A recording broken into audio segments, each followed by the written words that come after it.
had no idea what POTS was. I did, once I got wheelchair bound, my primary care doctor was like, hey, you might have this thing called POTS, and I was kind of like, what's that? And she was kind of explaining, she didn't explain it very well, but she was like, I want you to go see this cardiologist in Denver, because I grew up in a very small town where we did not have specialists. Like when I was living in Colorado, I had to drive 8 hours to see any doctors who knew what POTS was. So no, I had not heard of it, and like I said, no one in my hometown had heard of it.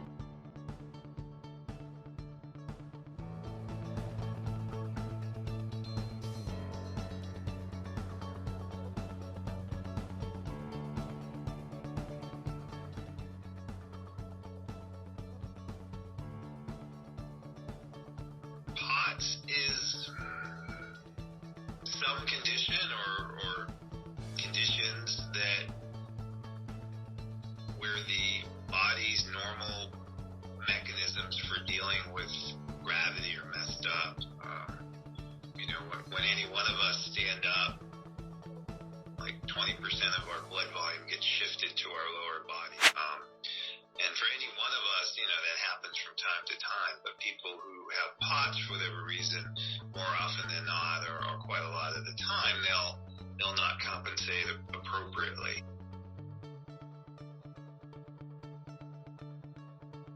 So when I first got sick, I was 12, and it was mainly stomach symptoms, so my whole life changed within the course of like 2 hours. I was having a normal day, and all of a sudden I had really bad stomach pain, went to the bathroom, and I just was so sick. I was throwing up and everything, and I ended up getting like rushed to the ER. And so those were like my first symptoms, and then I started having like these stomach attacks where I would just be in pain and on the floor, couldn't walk. And so that was mainly, those were my first like big symptoms. And then in 2017, I got a viral throat infection, and that brought on the rest of my POTS symptoms. So I got the throat infection, and then all of a sudden I was so dizzy I couldn't walk. My stomach symptoms were so much worse. I'm trying to think what happened back then. It just was like my heart rate was going super high, my blood pressure dropping. Have as much fluid returning to the heart, and you don't have sufficient pressure to get it to the brain, then a way that you can compensate for that is to just circulate the blood more quickly. So, tachycardia, the T in POTS, is that, most if not all patients will have this rapid heart rate. And we tend to think of it as a compensation. So the heart beats faster to make up for the problem, but it's also part of the problem. So we realize that people who have POTS, their heart may be beating too fast.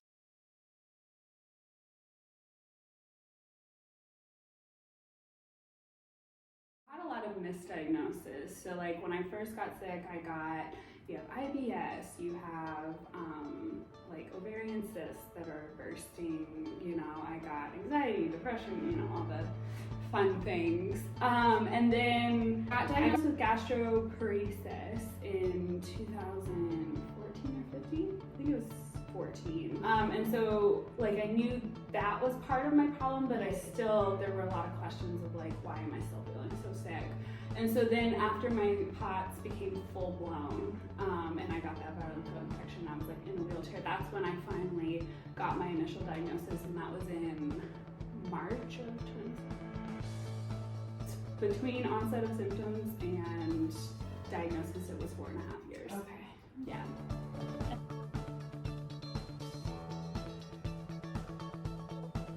There may be that the arteries are squeezing less tightly.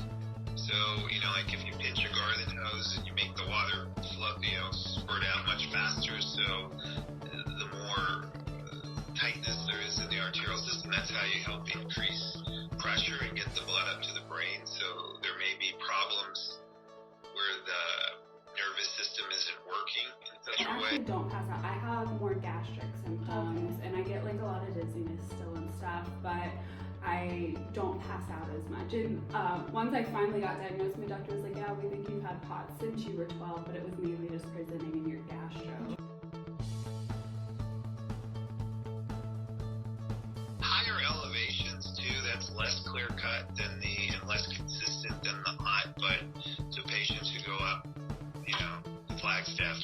to go up to higher elevations that may flare up or aggravate their clots while they're there. One thing about my POTS is it does not do well in the cold. And I'm from Colorado. Obviously it snows, and I'm from a place where very high elevation. So when looking at colleges, I was like, I have to go somewhere warm, but I also wanted to be close enough to home because just in case something happened. And like 2 years after I moved into college, I got hospitalized, and my parents had to like drive all the way back. So that's kind of why I decided, because my symptoms do a lot better here than back home. Like I went back home like a few weeks ago, and I was so sick, and I'm still recovering from that. So that's one reason I decided to like come here to college.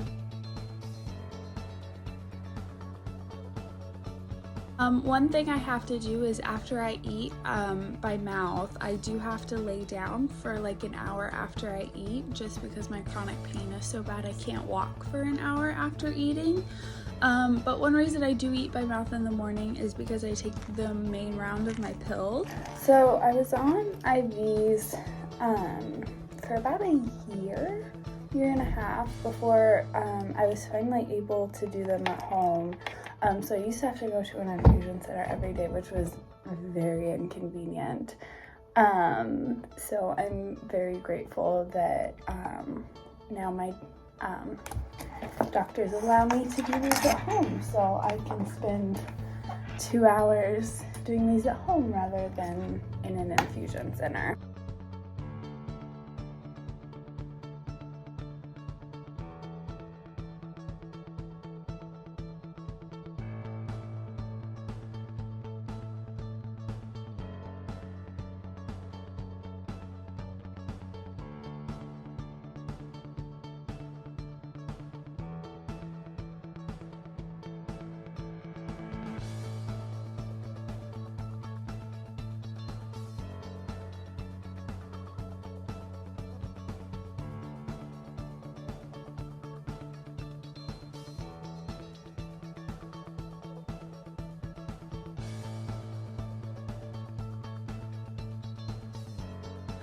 And then while I'm doing my IVs, I usually will either take a nap if I'm like really exhausted from the day, or I take this time to do homework because I kind of have to just sit there for 2 hours. So I tend to just try to get some homework done during this time. I'm hooked up to a tube for 16 hours. It is time to hook up my TPN. So my TPN is basically a bag full of nutrition, and I eat enough by mouth to survive, but not enough to thrive.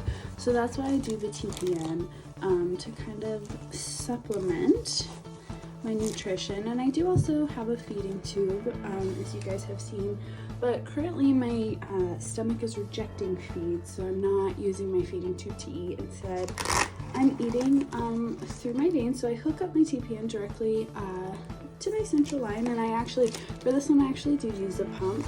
And it goes about 14 hours. And so like in total for the day, I'm hooked up to tubes for about 16 hours a day. I have to dress for my POTS and my POTS symptoms. So today's outfit is a good representation of that. So I'm wearing a loose t-shirt because when I get really bloated or just my feeding tube, I don't like tight shirts rubbing on it. So I like wearing something loose, so that way I have room to grow in the stomach area and it just isn't causing any irritation. This shirt is also great for central line access, so if I'm going to do an IV later today, I can just easily access my tube.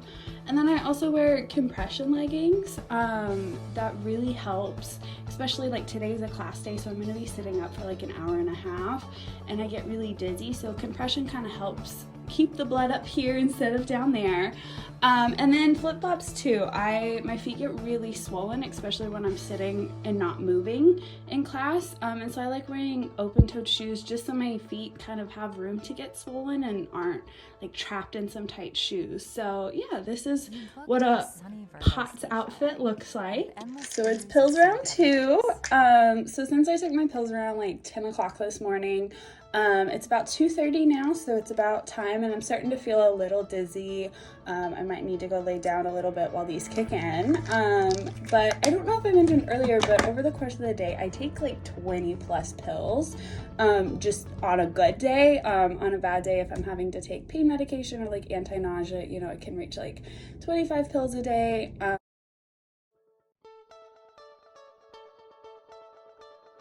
Having a diagnosis has helped me so much mentally because I know what's wrong with me now. Right. Like when I first got sick, it was so frustrating because I was like, all these doctors are telling me like there's nothing wrong with me, it's all in my head, and I'm like, but I'm feeling this. And so like after getting that diagnosis, it was a huge relief because it was like, I know what's wrong with me, and like now I know how to manage it.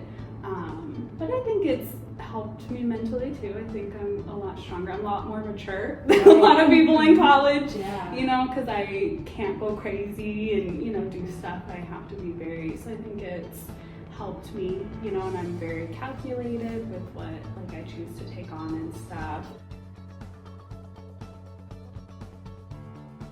You know, so I think it's important to raise awareness of that, and also just, you know, so people are more accommodating and aware, you know, like I think it's just important for people to know, because every time I talk to someone, I'm like, yeah, I have Postural, like, what's that, you know, and I want to get to a point in the world where like people are like, oh yeah, I've heard about that, you know, and I can kind of, because everybody with POTS is different, like, you know, my symptoms aren't going to be, you know, exact to book, but I think just awareness is very